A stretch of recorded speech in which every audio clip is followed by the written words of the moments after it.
maka Allah Subhanahu Wa Taala telah hilangkan dalam diri mereka satu sifat pembohongan, penipuan, dan mereka tidak akan berkata-kata kecuali adalah benar. Dan lantaran itu hadis Nabi sallallahu alaihi wasallam yang dipindahkan daripada mereka sebenarnya adalah daripada Nabi sallallahu alaihi wasallam. Cuma ada orang yang tak sukakan Nabi, orang yang bencikan Islam, telah mereka ciptakan hadis selain daripada hadis Nabi sallallahu alaihi wasallam dan disandarkan kepada Nabi, dan dia kata ini Nabi kata. Jadi perkara ni tuan-tuan kita nak tahu, dan masa telah berlalu lebih kurang 1435 tahun yang lalu, dan kita tak jumpa sahabat-sahabat Nabi, dan di antara kita dengan Nabi sallallahu alaihi wasallam terlalu panjang, dan di situ ada tempoh masa yang mana hadis-hadis Nabi telah diputarbelikkan. Maka kita tidak heranlah hari ini kita tengok ada orang baca kitab ataupun hadis-hadis yang palsu, yang tidak ada sabit dengan Nabi sallallahu alaihi wasallam. Maka lantaran itulah Allah Subhanahu Wa Taala dan melalui Nabi sallallahu alaihi wasallam sebut, man salaka tariqan yaltamisu fihi ilma sahalallahu lahum tariqan ilal jannah. Dan sesiapa yang telah menyusuri satu jalan di mana jalan itu menyentuhi, yang Nabi sebut, Nabi pilih satu perkataan yang mana jalan itu menyusuri atau sentuh dengan ilmu-ilmu Allah Subhanahu Wa Taala, maksudnya satu majlis ilmu yang beri manfaat kepada kita, maka Allah Subhanahu Wa Taala kata sahalallahu, Nabi kata sallallahu lakum tariqan ilal jannah, dan Allah Subhanahu Wa Taala akan mempermudahkan jalannya ke syurga. Kerana apa? Untuk dapat ilmu yang manfaat payah. Tapi kalau ilmu yang lara ni tuan cukup senang. Jadi kita kembali kepada hadis Nabi sallallahu alaihi wasallam dalam Riyadhus Shalihin, syarah Riyadhus Shalihin daripada oleh Muhammad Shalih Al-Utsaimin. Hadis ke-80 yang berkaitan dalam bab tawakal, yang mana minggu lepas kita sebut beberapa hadis tentang tawakal, macam mana tawakal yang betul, macam mana Nabi sallallahu alaihi wasallam cerita kita dengan Allah Subhanahu Wa Taala.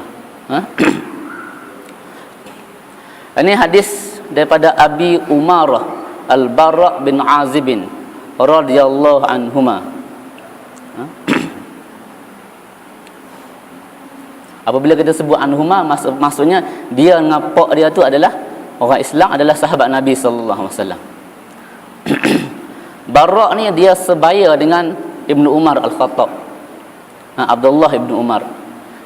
Nah, masa dalam peperangan Badar, dia dengan Abdullah Ibnu Abbas dan Abdullah Ibnu Umar ni tidak dibenarkan menyertai peperangan Badar sebab tak cukup umur. Tak cukup umur 15 tahun. Sebab itulah kalau kita dalam fiqh, orang lelaki yang baligh, yang cukup baligh, cukup umur, berdasarkan tegahan Nabi sallallahu alaihi wasallam ke atas Ibnu Umar untuk menyertai peperangan Badar. Masa tu Ibnu Umar tak cukup umur 15 tahun. Begitu juga Ammarah bin Bara' ni, dia sebaya, dia juga tidak dibenarkan oleh Nabi sallallahu alaihi wasallam untuk menyertai peperangan Badar, tak cukup umur. Nabi berjaga. Nabi Nabi pun tak paksa kanak-kanak yang tak cukup umur untuk melakukan amalan agama Allah Subhanahu Wa Taala. Selagi tak memayyiz, selagi tidak ada taklif, Nabi sallallahu alaihi wasallam tidak paksa. Tapi kalau nak ajar-ajar melakukan agama, sebagai contoh dalam bulan puasa, budak 7 tahun tak cukup umur lagi, kita paksa dia puasa, tahan sampai budak tu tak larat, itu bukan amalan agama. Tapi orang tua ni pula kita tak paksa pula, terbalik. Tapi budak ni kita ajar. Tapi kalau dia tidak dapat menanggung bebanan agama Allah Subhanahu Wa Taala, maka itu bukan menjadi taklif kepada dia. Jadi Ammarah bin Bara' ni adalah salah seorang sahabat yang meriwayatkan hadis Nabi sallallahu alaihi wasallam, dan dia mempunyai cerita yang tersendiri. Dan dia adalah salah seorang yang suka dengar cerita sahabat menceritakan tentang keadaan Rasulullah sallallahu alaihi wasallam. Lebih-lebih lagi dia selalu minta Abu Bakar As-Siddiq menceritakan bagaimana perjalanan dia bersama dengan Rasulullah sebelum hijrah. Maksudnya apabila dia diserang, apabila dia dihambat oleh orang-orang kafir musyrikin dalam gua tu kan.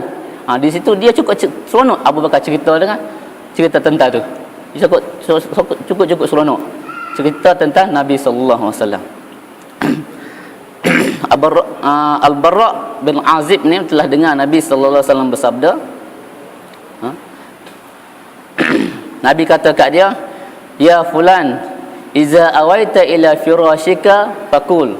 Ini adalah sunnah Nabi sallallahu alaihi wasallam. Apabila wahai fulan, apabila kamu nak pergi ke tempat tidur, iza awaita ila firashika, apabila kamu nak tidur, Nabi ajar kepada kita cara tidur. Cara macam mana kita, apa yang kita nak baca sebelum kita tidur. Maka Nabi sallallahu alaihi wasallam kata, faqul, maka kamu katakanlah ataupun baca doa. Saya tak berbaris pula tadan. Doa Allahumma aslamtu nafsi ilaik wa wajjahtu wajhi ilaik. Allahumma aslamtu nafsi ilaik. Ya Allah, ya Tuhanku, aku aslamtu ni maksudnya aku menyerahkan diri, nafsi, diriku kepada Engkau. Satu penyerahan yang total kepada Allah Subhanahu wa taala. Sebab apa? Sebab kalau kita tidur seolah-olah kita mati. Itu kita bagi kita beri penyerahan sebulak-bulaknya kepada Allah Subhanahu wa taala. Ini doa yang Nabi ajar pada kita, Allahumma aslamtu nafsi ilaik wa wajjahtu wajhi ilaik, dan aku hadapkan mukaku, wajahku kepadamu ya Allah.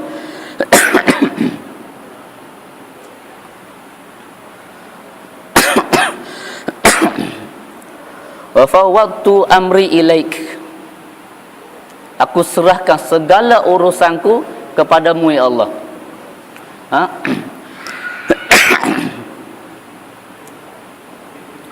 Walja'tu zahri ilaik rughbatan wa rahbatan ilaik, aku serahkan segala urusanku ya Allah kepadamu, dan aku meletakkan badanku kepadamu.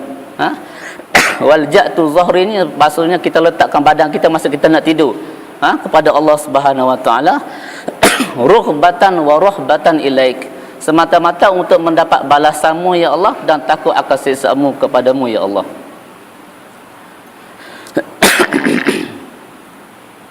Sebacalah. Dan Nabi sebut lagi, Nabi ajar pada kita, la malja'a wa la manja minka illa ilaik. La malja'a ni maksudnya tidak ada satu tempat persembunyian, perlindungan, wala manja, dan tidak ada tempat keselamatan daripadamu kecuali aku serah kepadamu. Lepas tu Nabi ajar lagi, amantu bi kitabika allazi anzalta, aku beriman dengan kitab engkau yang engkau telah turunkan. Wa nabiyyika allazi arsalta, dengan nabimu yang engkau telah utuskan. Lepas tu Nabi kata lagi, ini bukan doa lah ni. Ini apa yang Nabi kata, doa tadi yang atas. Sampai sini, habis kat sini. Dan Nabi cerita lagi, Nabi bagi tahu kepada nama apa dia? Al-Barra. Fa innaka sekiranya, fa innaka sesungguhnya, in mitta sesungguhnya, sekiranya, in tu sekiranya engkau mati pada malam itu, min lailatika mitta al fitrah, sekiranya kamu mati pada malam itu, kamu akan mati dalam keadaan fitrah.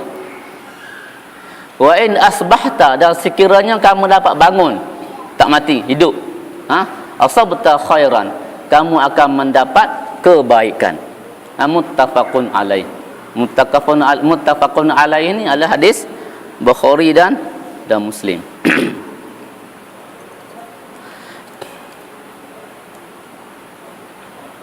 Nabi cerita kat kita dalam syarah Usaimin, dia kata, wa fihi anna Nabi sallallahu alaihi wasallam amarahu an nadtaji'a ala jambil aiman.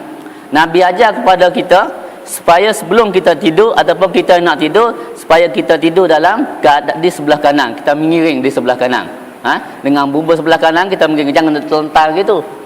Kita mulakan tidur kita dengan sebelah sebelah kanan. Boleh tak? Dengan sebelah kanan. Jangan kita terlentang tu, itu sunnah. Lepas tu kedua pagi tu tak tahu macam mana kan. Pusing kat mana longing tu lain kira. Tapi permulaannya kita kena tidur. Nabi ajar dengan sebelah lambung kanan. Li'anna zalika huwal afdal. Dan kerana itulah yang lebih baik. Sebab kalau Nabi tak bagi tahu, kita tidur ikut dan. Dan kalau Nabi tak bagi tahu juga, di situ tidak ada kajian saintifik.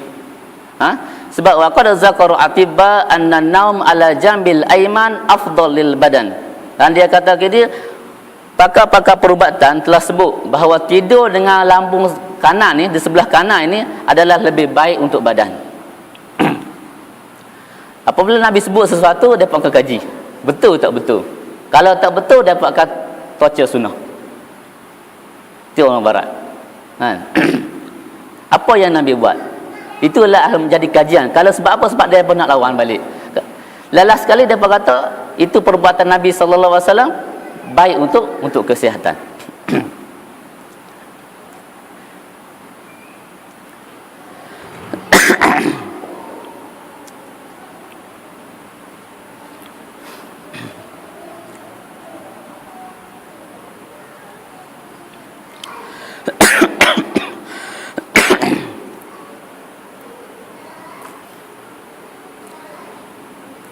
Wa fi riwayatin fi sahihaini, daripada riwayat yang lain, ada juga daripada riwayat lain dan juga sahih.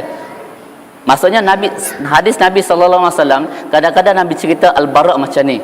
Dan Nabi sebut kepada sahabat lain pun ada macam ni. Perkara yang sama, perbuatan yang sama, perkataan yang sama, mungkin di lain masa yang berbeza. Sebagai contoh, hadis Nabi berkaitan dengan puasa. Nabi kata kepada orang muda, cium isteri batal puasa. Nabi kata kepada orang muda, cium isteri dalam bulan puasa. Apabila kita cium isteri, batal puasa. Lepas tu ada satu hadis lain pula. Hadis ni ditujukan kepada orang tua. Cium isteri tak batal puasa. Dua hadis yang berbeza. Apabila kita ambil matan saja, kita letak kat depan-depan, kita kata ini dua hadis ni bersalahan antara satu sama lain. Ni kita hadis ni kata batal puasa, hadis ni kata tak batal puasa. Macam mana kita nak jawab? Kita tengok pada masa tu hadis dikeluarkan bila dan kenapa. Sama juga ayat Al-Quran, kita kena baca kenapa ayat tu berlaku, kenapa ayat tu turun. Kita jangan baca, jangan tafsir ikut zahir semata-mata. Kita kena baca ikut. Sebab tu dalam Al-Quran, dalam ilmu ulumul Quran, dalam ilmu Quran ada bab asbabun nuzul. Sebab kenapa ayat Al-Quran diturunkan. Kita jangan baca terjemahan ikut teks. Kita baca dan kita tengok kenapa ayat ini diturunkan. Barulah kita dapat apply dalam kehidupan. Begitu kat sunnah Nabi. Hadis Nabi ada satu ilmu, satu bab berkata asbab wurul hadis.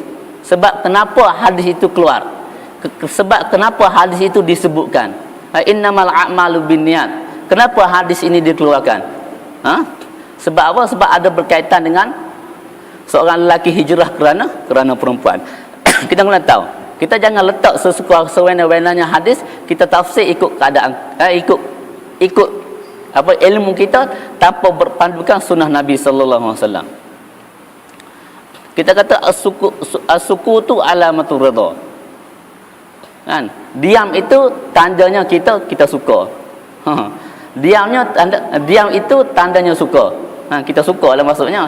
Lepas tu kita ambil hadis ni, kita letak tempat yang tidak sepatutnya kita letak. Kita tengok satu kemungkaran yang berlaku depan kita. Lepas tu orang kata kat kita, kenapa kamu tak cegah kemungkaran? Sedangkan kalau kita tak cegah kemungkaran, bermakna kalau kita diam, bermakna kita redha akan kemungkaran. Betul tak betul? Sebab hadis as-sukutu alamatur ridha untuk apa? Untuk wali tanya anak perempuan dia sama dia setuju ataupun tidak setuju nak kahwin dengan lelaki. Bab nikah kahwin. Kalau dia diam, perempuan ni bukan galak seketika. Anak kahwin dia, oh no, aku nak. Tak macam tu. Dia diam tu bermakna dia dah suka. Tapi apabila kita guna hadis ni, kita letak pada tempat yang tidak sepatutnya, maka tafsiran akan jadi salah.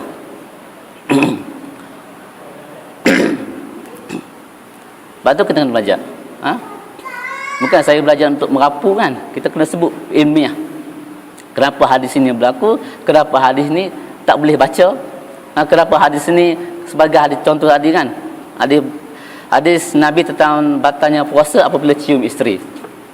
Nabi kata orang muda ni, memanglah orang muda ni galak sikit kan. Baru lepas kahwin kan, kalau cium batal puasa. Tapi kalau orang dah syuyukh ni macam orang tua. Dia tengok isteri dia pun tak rasa apa-apa dah. Hilang rasa. Dia cium tak batal puasa. Macam mana kita nak taufik? Taufik tadi lah.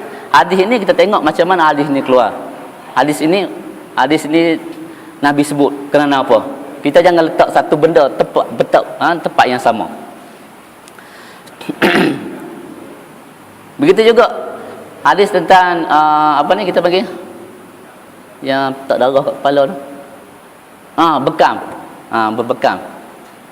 Ada dua hadis yang berbeza. Dia panggil ikhtilaful hadis. Hadis pertama, bekam ni bukan batal puasa. Satu lagi hadis yang Nabi sebut, berbekam ni tidak batal puasa. Dua hadis yang berbeza, yang mana kita tengok asbabul wurud hadis tersebut. Jangan kita letak benda yang sama, tempat yang sama. Berikut dalam hadis Nabi sallallahu alaihi wasallam, bukannya Nabi berkata pada masa tu saja. Kadang-kadang Nabi cerita lepas kebaikan yang pertama, kebaikan yang paling aula, ada kebaikan yang paling banyak, ada kebaikan yang paling tinggi ialah jihad fisabilillah. Ada tempat lain Nabi sebut berbakti kepada dua ibu bapa adalah amalan yang paling baik. Ini ada sebab yang Nabi kata berdasarkan pada masa tersebut. Kadang-kadang Nabi tengok orang ni Nabi akan bagi tasjid ataupun tasjid, perangsang. Orang tasjid pada orang ni supaya dia dapat berbakti kepada Islam berdasarkan kemampuan dia. Dalam hadis yang lain, Nabi sallallahu alaihi wasallam kata ke Al-Barra, "Iza ataita madja'aka fatawadda." Apabila kamu nak tidur, maka kamu hendaklah wuduk. Wuduk macam mana? Wuduk akal lis-solah. Wuduk sebagaimana wuduk untuk sembahyang. Nabi pesan kepada Al-Barra.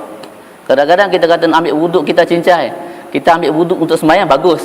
Tapi kadang-kadang kita ambil wuduk untuk tak apa, bukan nak sembahyang, ambil ala kadar tak ikut sunnah, tak sempurna. Tapi Nabi sebut apabila kamu nak tidur, kamu nak berwuduk, dan wuduk tu seperti mana kamu nak solat. Kemudian kamu summad tadja' ala syakikal aiman, maka kamu hendaklah tidur atau berbaring di sebelah kanan dan kamu baca sebagaimana doa tadi. Lepas tu Nabi kata summa qala, Nabi kata waj'alhunna akhara ma taqul, dan hendaklah kamu jadikan doa tadi adalah perkataan yang terakhir kamu ucap sebelum kamu tidur. Maksudnya perkataan lain tak mau. Kadang-kadang kita baca doa tidurlah, kita baca ayat lah, lepas tu kita paling-paling tersembang dengan bini kita tajuk lain. Awaklah kita tak kaya lepas tu hilang tidur macam tu lah. Tak mau ayat tu. Perkataan yang akhir sekali ialah doa. Supaya apa? Supaya kita berakhir dengan keadaan yang baik.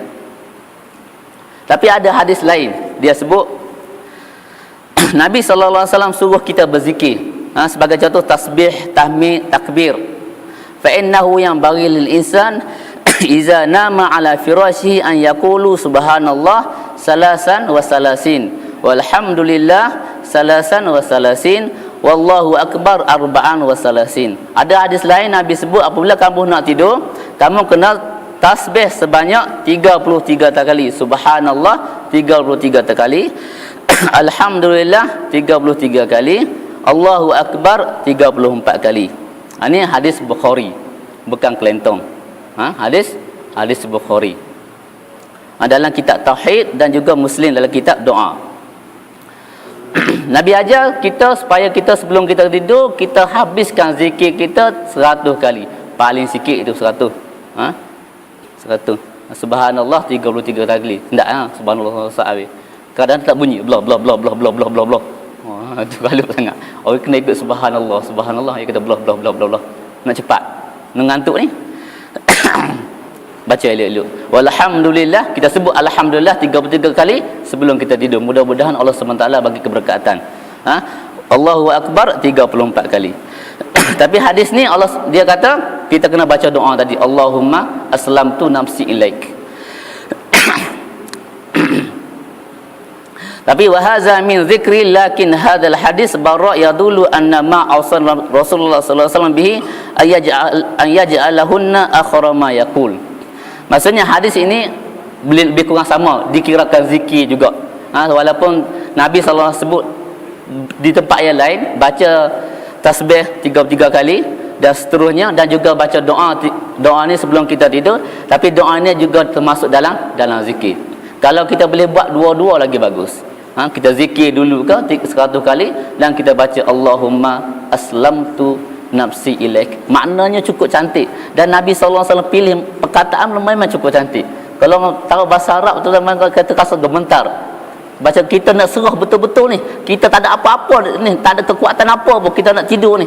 Kalau kita tidur, orang masuk rumah kita memang kita tak jaga dah. Kalau orang hangkat kita, buang lah atau sampah pun kita tahu dah. Kita tidur ni adalah saudara pada mati. Kita tengok orang tidur dengan orang mati duduk sebelah-sebelah, tak ada bezanya apabila mereka tidur.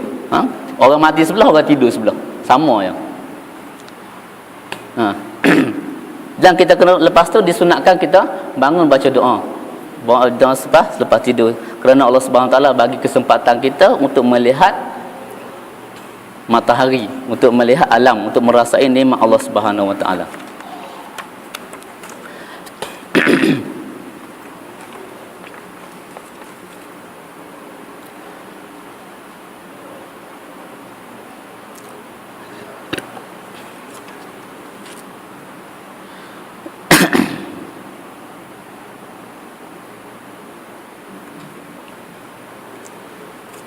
Hadis yang ke-82, 81. Tadi ada berkaitan dengan tawakal. Begitu juga ada 81 juga sambungan lagi berkaitan dengan tawakal. Ini cerita Nabi sallallahu alaihi wasallam dengan Abu Bakar Siddiq. Ini hadis yang Nabi Al-Bara suka dengar. Abu Bakar cerita tentang bagaimana suasana berlaku dalam gua yang mana Nabi lari daripada untuk hijrah ke Madinah. Daripada Abu Bakar As-Siddiq radhiyallahu anhu, ini hadis Anas. Anas dengar Abu Bakar As-Siddiq kata, nazartu ila aqdabil musyrikin wa nahnu fil ghar ala ru'usina. Aku telah lihat kaki-kaki orang musyrikin, wa nahnu fil ghar, dan kami berada dalam gua, ala ru'usina. Kalau kita nak terjemah, kita kena letak ala ru'usina ni sebelum wa nahnu, baru kita boleh faham. Aku telah lihat, Abu Bakar Siddiq kata, aku telah lihat kaki-kaki musyrikin di atas kepala kami. Maksudnya dalam gua apabila Abu Bakar Siddiq masuk dalam gua bersama Nabi sallallahu alaihi wasallam, dan kaum musyrikin duk panggil, duk cari. Maka Abu Bakar Siddiq nampak kaki tentera musyrikin duk atas tu, duk pijak-pijak, nampak, memang nampak. Wa nahnu fil ghar, pada masa itu kami berada dalam gua. Maka aku kata pada Nabi, ya Rasulullah, wahai Rasulullah, laula anna ahaduhum nazara ila qadamaihi absarna tahta qadamai. Sekiranya salah seorang mereka kaum musyrikin tengok kaki mereka, masa dia tengok kaki, mesti dia dapat kita dah. Itu maksudnya tawakal Abu Bakar Siddiq pada masa tu. Orang kafir musyrikin memang niat mereka memang nak bunuh dua orang ni. Apabila Nabi yang rancangan pertama tak berjaya, kan, rancangan tak berjaya nak bunuh Nabi di rumah tu, tak berjaya, tak ada. Lepas tu dia kejar Nabi sampai dia satu gua. Dalam gua dah, apabila masuk dalam gua, mereka nak cari, memang mereka nak bunuh lah. Nabi dengan Abu Bakar Siddiq, dan mereka sembunyi dalam gua. Dan Abu Bakar kata, aku nampak kaki-kaki mereka di atas kepala kita ya. Dan sekiranya mereka toleh ke bawah ni, tengok ke bawah ni, mesti dia dapat kita lah. Takut Nabi kata, faqala ya Abu Bakrin, ya Aba Bakrin, ma zannuka bisnaini Allahu salisuhuma. Ini satu apa? Tawakal kepada Allah Subhanahu wa taala. Wahai Abu Bakar, adakah kamu menyangka kita berdua dan Allah Subhanahu wa taala sebenarnya yang ketiga? Maksudnya Allah bersama-sama mereka. Allah bersama-sama mereka. Tawakal, cukup tawakal, kan. Orang nak bunuh kita, kalau kita tengok hadis yang sebelum ni berkaitan seorang budak tu kan, nama Bani Israel. Kalau sebelum ni kalau ikut kuliah, yang mereka yang orang raja tu memang nak bunuh dia. Memang nak bunuh dia. Tapi dia ajar raja tu macam mana nak boleh bunuh dia. Dia boleh ajar lagi. Sebab apa? Dia tawakal, takwa kepada Allah Subhanahu wa taala. Yang mematikan adalah Allah Subhanahu wa taala. Yang menghidupkan adalah Allah Subhanahu wa taala, bukan manusia. Dia yakin, dan Allah dan Nabi sallallahu alaihi wasallam cerita Abu Bakar As-Siddiq cerita pada kita ni satu tawakal yang baik. Kita dah buat habis baik dah, dan kita akhir sekali kita tawakal kepada Allah Subhanahu wa taala. Dan tawakal kita sebut sebelum ni, tawakal kita kena buat dulu. Syekh Saleh Utsaimin ni sebut tawakal ni kita kena buat dulu baru tawakal. Jangan duduk kat rumah ni awak tak kerja, tawakal kepada Allah Subhanahu wa taala, tak boleh. Awak tak belajar agama jadi bodoh lah, tawakal kepada Allah Subhanahu wa taala. Mudah-mudahan Allah Taala ajar saya. Mana boleh? Kena belajar. Sebab tu dah tengok Bukhari, Al-Imam Bukhari, Al-Imam Muslim, mereka bukan duduk kat rumah mereka. Nak kumpul-kumpul hadis ni, mereka berjalan jauh. Cari hadis-hadis Nabi, kutip, lepas tu kita kita buat saringan, lepas tu baru bukukan. Bukan duduk saja, bukannya agama ni datang bergolek. Bukannya agama kita duduk kat rumah, agama main. Tak. Bukan kita duduk rumah ni kita boleh dapat kefahaman agama. Kita kena belajar, kena dengar. Nabi kata sebelum kita dah hadis tersebut, Nabi kata jadilah kamu orang yang alim, kun mualliman. Jadilah kamu orang yang alim. Kalau tak boleh, muta'alliman, jadilah orang yang belajar. Kalau tak boleh juga, mustami'an, jadilah orang yang mendengar. Duk dengar, walaupun kita tak boleh tahu kepada orang lain, sekurang-kurangnya kita dapat amal untuk diri kita, untuk anak-anak isteri kita.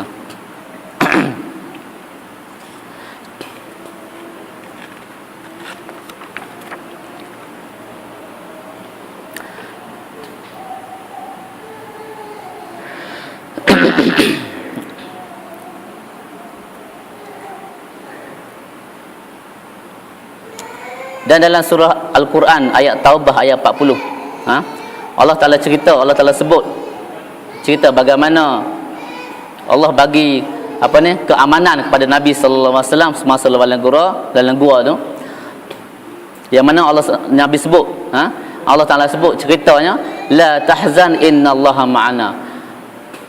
Sesungguhnya janganlah kamu bersedih. Ayat ni tuan-tuan kita boleh guna untuk kehidupan kita, untuk didik hati kita. Kita hilang sesuatu, kita gagal dalam hidup kita, kita gagal dalam perniagaan kita, kita kata apa? Walaupun kita gagal, innallaha ma'ana. La tahzan innallaha ma'ana. Jangan bimbang, jangan sedih, Allah bersama-sama kita. Walaupun kita hilang satu benda, kita pujuk hati kita. Memang kita sayang benda tu, tapi macam mana dah hilang? Macam mana nak hilangkan kesedihan kita? Kita pujuk hati kita, kita kata innallaha ma'ana. La tahzan innallaha ma'ana. Mesti ada hikmah di sebaliknya. Kalau kita tak dapat banyak ni, mungkin kita dapat banyak ni, ada hikmah di sebaliknya.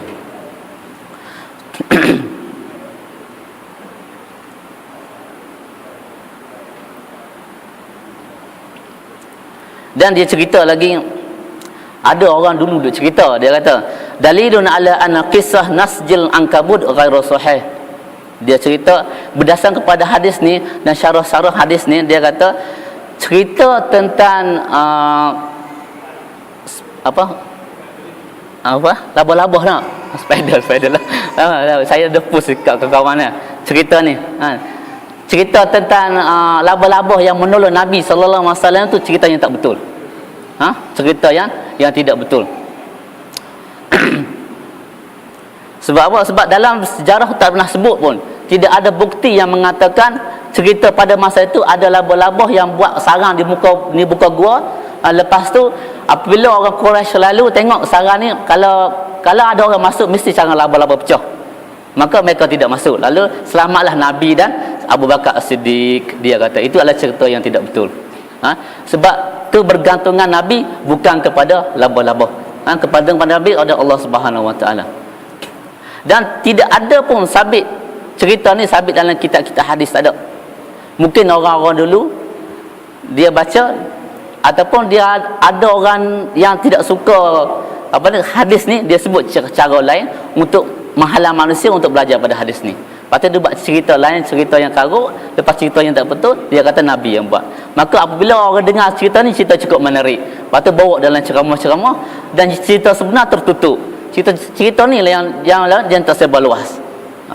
Cerita yang tidak ada sabit pun dalam sunnah, dalam sejarah pun tak ada sebut.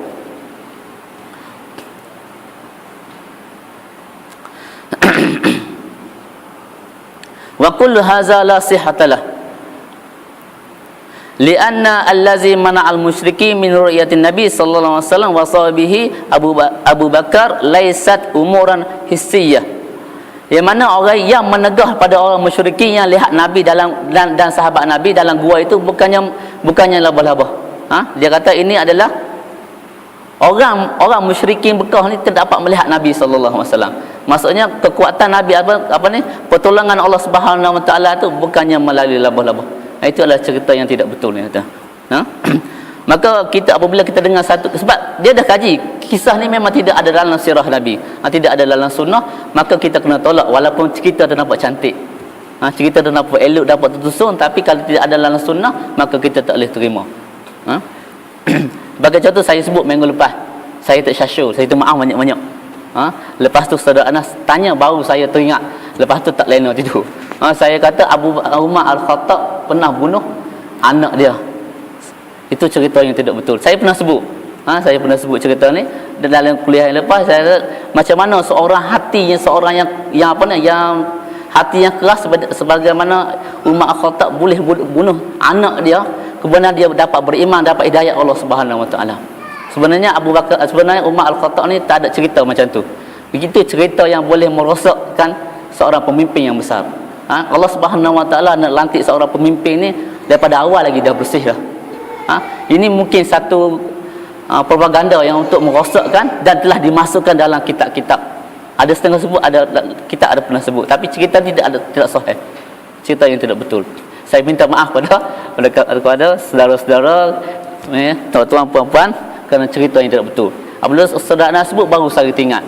Dan saya cari-cari dan saya tanya kawan-kawan, memang tidak ada nas yang mengatakan Sayyidina Umar pernah membunuh anak perempuannya. Mungkinlah kita kata, mungkin cerita di zaman jahiliah tu tidak diungkapkan dalam sejarah. Itu mungkin. Tapi sejarah tak sebut pun kita tak boleh terima lah. Walaupun kalau ada berlaku tapi sejarah tak sebut, itu kita tak boleh terima. Mungkin tak ada mungkin. Sebab sahabat-sahabat Nabi atau Umar Khattab juga, dia akan sebut apa yang berlaku, apa yang dia buat kepada sahabat-sahabat lain sebagai penceritaan. Kalau tak sebut memang tidak ada nas.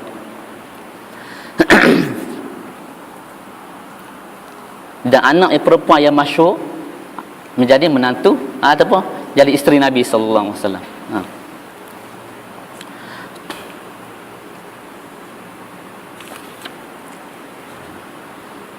Hadis yang ke-82 sikit.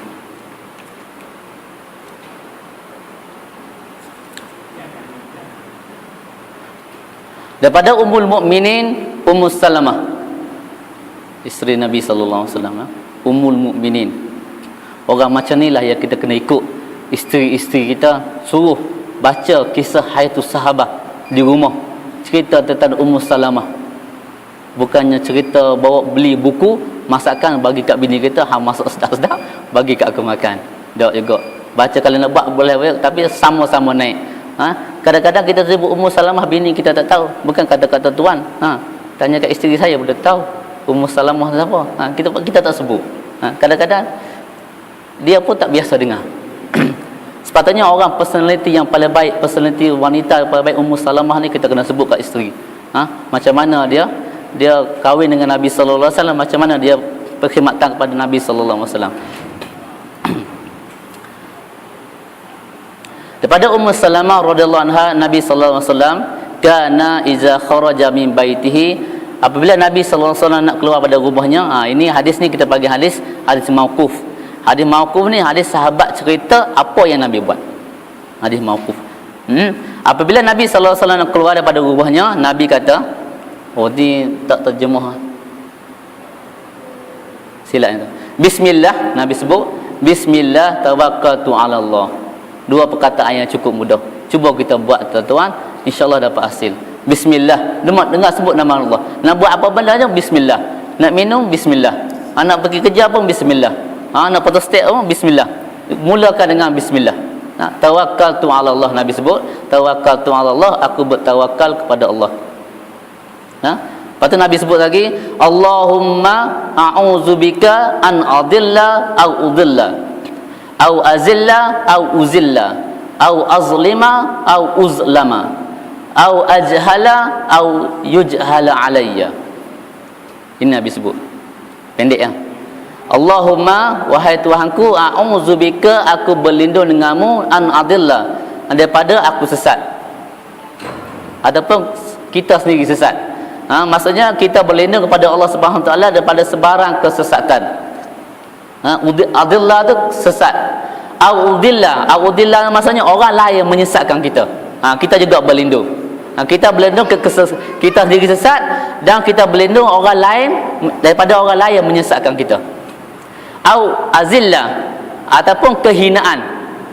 Sebarang kehinaan kita minta jauh kepada Allah Subhanahu Wa Taala. Au uzillah, ataupun orang yang datang menghina kita, kita minta jauh juga yang tu. Nabi doa untuk semua. Bukan Nabi, kalau kita doa kita ambil sikit ya. Ya Allah, tambah rezeki hari ni ya Allah. Cukup Tapi Nabi sallallahu alaihi wasallam sebut semua. Tambah rezeki, lepas tambah rezeki jauh dari benda-benda yang tidak elok. Kalau kita hari ni doa, ya Allah bagi duit, ya Allah bagi duit. Dapat duit dalam pada masa sama dapat musibah Allah Subhanahu Wa Taala. Sebab apa? Sebab kita tak doakan jauh daripada musibah Allah Subhanahu Wa Taala. Allahumma a'udzubika an adilla au udilla au azilla au uzilla au uzalla, daripada sebarang kehinaan dan daripada orang yang datang menghina pada kita. Kita minta jauh. Dua-dua kita minta jauh. Au azlima, ataupun sebarang kezaliman. Kezaliman sini maksudnya kita melakukan kezaliman kepada orang lain. Kita minta jauh. Kadang-kadang kita ni terzalim dengan orang lain, dengan keadaan kita tak terasa. Kita menggunakan satu perkataan label orang lain sepatutnya tak berlaku, tapi kita terlabel orang sakit hati kat kita. Kita tak perasan. Ini yang kita minta jauh. Au uzlima, ataupun orang yang buat zalim kepada kita, kita minta jauh juga. Orang buat zalim ni macam dalam perniagaan, kita sepatutnya barang murah kita beli dengan dia barang mahal. Orang dia bubuh harga tinggi kat kita. Zalim lah. Kita minta kezaliman. Kita minta jauh pada orang yang buat zalim pada kita. Au ajhala au yuhjal alayya. Jahil, kejahilan ataupun kebodohan. Kita minta jauh daripada sebarang kejahilan atau kebodohan. Kejahilan ni kadang-kadang kita tak main belajar, kita rasa kita pandai. Sebab apa? Sebab kita telah dengar dalam melalui TV dengan forum lah, kita tak payah nak belajar talaqi musyafahah lah kan. Menyebabkan masjid-masjid kosong. Kita suka baca-baca buku. Sedangkan buku-buku itu kalau kita tak pernah baca dan kita baca dan kita beramal dengan buku tu, walaupun buku tu betul, maka tidak dikira sebagai berilmu. Berilmu ni kita kena ambil. Sebab apa? Dalam buku kita ada tanya, ada kemusykilan kita tak boleh tanya, kita baca. Kadang-kadang penulis itu tak silap juga. Sebab apa? Pada manusia terdedah daripada kesilapan. Hatta Imam Bukhari, Muslim juga ada kesilapan, kelemahan masing-masing. Kelemahan tu tak sebab apa. Tapi kalau kita tuan, kita belajar tanpa berguru menjadi kesalahan yang besar. Lepas tu kita cerita melalui buku, dan kita kadang-kadang kita pun tak faham apa yang huraian buku. Sebab apa? Kita tak ada tempat untuk tanya. Kalau fik wanita, fik mar'ah, kalau kita ada isteri, kita kena baca, ataupun kita suruh dia baca, belajar fik mar'ah. Sebab apa? Sebab kita sendiri kalau kita nak baca buku fiqh memang kita tak faham, kecuali orang yang betul-betul faqih dalam fiqh dan menghuraikan kepada kita, baru kita boleh faham. Kalau sekadar kita nak baca memang kita tak faham. Sama juga belajar Al-Quran, guna apa? guna VCD, guna TV, kukuk TV yang baca Al-Quran, taranum, kita berdaung taranum ikut TV tu. Tapi kadang-kadang memang salah, memang tak betul. Sebab kita tak boleh tanya ataupun dia tak boleh dengar kita. Kita boleh dengar dia ya. Dia nak betul bacaan kita pun tak boleh. Kita kena belajar. Untuk jadi imam, orang perhati kat kita, Allah dia ni cerai ya, jadi imam macam mana? Kita tak mahu. Sebab kita ramai dan kita ada pilihan dan kita tengok orang yang paling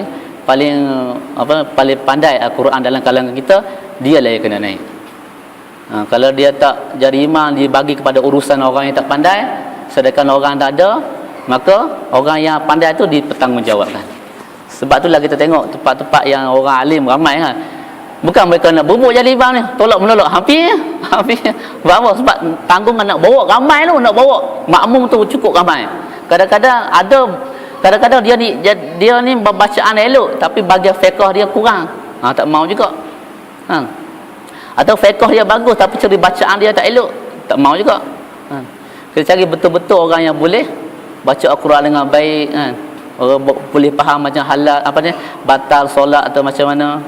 Dan begitu juga dalam saya nak sebut, kalau kita berimam, imam ni dia tak boleh angkat takbir awal-awal masuk jadi imam, Allahu Akbar, dia tak tengok makmum dah, tak boleh. Ibnu Hajar Asqalani sebut sekurang-kurangnya saf pertama kena betul. Saf pertama kena betul, kena rapat-rapat memang elok, dah puas hati dah baru takbir Allahu Akbar. Itu Ibnu Hajar Asqalani sebut dalam Fathul Bari. Itu sunnah sekurang-kurangnya. Kalau boleh kita pastikan semua jemaah kita dah siap dah, baru kita imam kita akan takbir Allahu Akbar. Dan kita makmum kita kena faham kita kena mai surau ni, mai surau untuk semayang. Bukan orang dah habis qomat dia duk sembang lagi, tak boleh. Kita kena mengaji juga.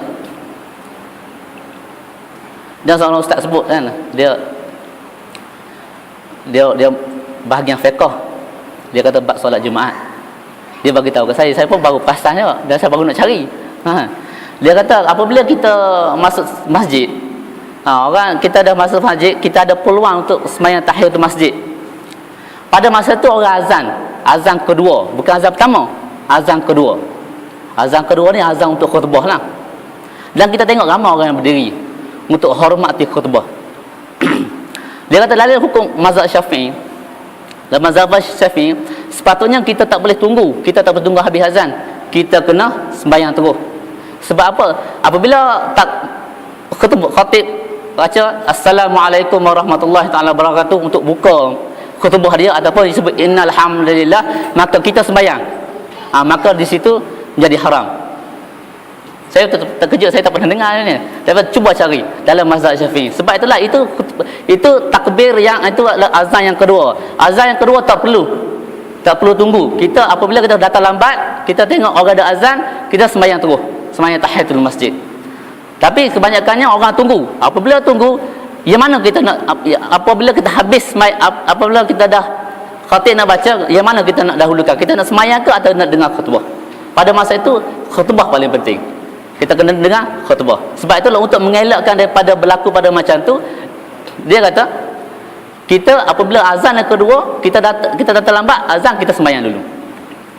Lepas tu terdengar khutbah. Ni sekarang masyarakat kita, dia kata apabila khutbah nak baca innal hamdalillah Allahu Akbar, sembahyang tahiyatul masjid. Tidak digalakkan. Dan satu lagi, apabila kita sembahyang berimam, imam sebut di mana kita nak mulakan pergerakan kita. Pertama sekali kita dengar. Yang kedua kita tengok. Kalau sah pertama nampak imam tu buat macam mana. Kalau sah belakang macam mana. Kita melalui pendengaran. Apabila imam sebut Allahu Akbar, bar yang terakhir tu barulah kita bergerak. Jangan kita Allah sekali bangun. Sebab apa? Sebab tidak ada keseragaman. Itu dinamakan berjemaah. Kita nak jaga kita punya pergerakan kita tengok berdasarkan apa panggil bar yang belakang. Allahu Akbar baru kita bergerak. Kadang-kadang imam dia baca Allah daripada sujud nak naik intidal, nak naik pada berdiri balik, Allah panjang, bar tu dia berdiri dah. Kita barulah kita bangkit. Itu untuk menjaga jemaah. Tidak kita Allahu Akbar, imam tak habis bar lagi, kita pun Allah sekali.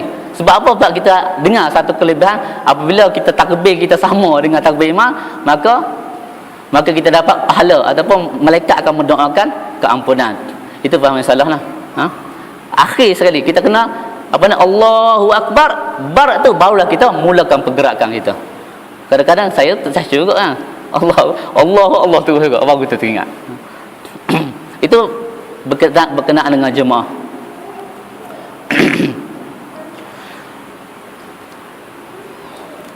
Beliau insya-Allah. Ada satu lagi ya? Habis ya? 83 satu lagi. Tak ada.